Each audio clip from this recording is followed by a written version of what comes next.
नमस्कार मित्रांनो, आज आहे 9 जुलै. 9 जुलैच्या दिवसभरच्या सुपरफास्ट ठळक बातम्या आपण बघणार आहोत. त्यापूर्वी तुम्ही जर चॅनलवर नवीन असाल तर सबस्क्राईब करा आणि व्हिडिओला एक लाईक जरूर करा. आषाढधाराने झोडपले मुंबई बेहाल. ठाणे, रायगड, पालघरालाही तडाखा. मुंबई सकल भागात पाणी साचले. मिहीर शहाला पकडण्यासाठी पोलिसांची 16 पथके. ड्रंक अँड ड्राईव्ह रोखण्यासाठी कठोर कारवाई. मुख्यमंत्री. पेपरफुटीमुळे नीटचे पावित्र्य भंगले. नुकसानीची व्याप्ती पाहूनच परीक्षा पेरचे निर्णय घेऊ. शांतता धैर्यासाठी सहकार्याची भूमिका निभावणार मोदी. मोदी रशियात दाखल, भारतीयांना संबोधित करणार. मणिपूर हिंसाचार पीडितांना राहुल गांधी भेटले. शिबिरांमधील पीडितांशी साधला भावनिक संवाद. विधिमंडळ कामकाजाला पावसाचा फटका. मंत्री आमदार पावसात अडकल्याने कामकाज दिवसभरासाठी स्थगित. स्मार्ट अंगणवाड्यांची संख्या वाढवण्यावर भर. आदिती तटकरे. मुंबईतील झोपडपट्टीमध्ये 5137 अंगणवाडी केंद्र. पावसाच्या तडाख्याने 300 लोकल फेऱ्या रद्द.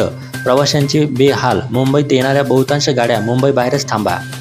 कोकणात पावसाचे थैमान. अनेक ठिकाणी पूरसदृश स्थिती. नागरिकांना सतर्कतेचा इशारा. अनाथ मुलांनाही शिक्षण शुल्कात 100% सवलत. मुलींना मोफत उच्च शिक्षणाचा शासन निर्णय जारी. विधान परिषद निवडणुकीसाठी महायुतीची एकत्रित रणनीती. मतदानाचा पॅटर्न आमदारांना समजावून सांगणार. शाळा कॉलेज बंद. विधिमंडळाचे कामकाज तहकूच. मुंबईत वरुणराजाच्या बरसदारा. विधान परिषदेच्या सभापती पदावर भाजप नेत्याला बसविण्याचा प्लॅन. निवडणूक घेण्याचा भाजपचा प्रयत्न. पहिल्याच पावसात सरकारचे पितळ उघडे. अपयशाचे खापर. पावसावर फोडू नये. नाना पटोलेंची टीका. लाडकी बहीण योजनेसाठी पैसे घेणे भोवले. इंटरनेट कॅफेचा चालक मालकाविरुद्ध गुन्हा दाखल. पनवेलमध्ये पावसाचा कहर. घरांमध्ये घुसले पाणी. ढगफुटी दृश्य स्थिती.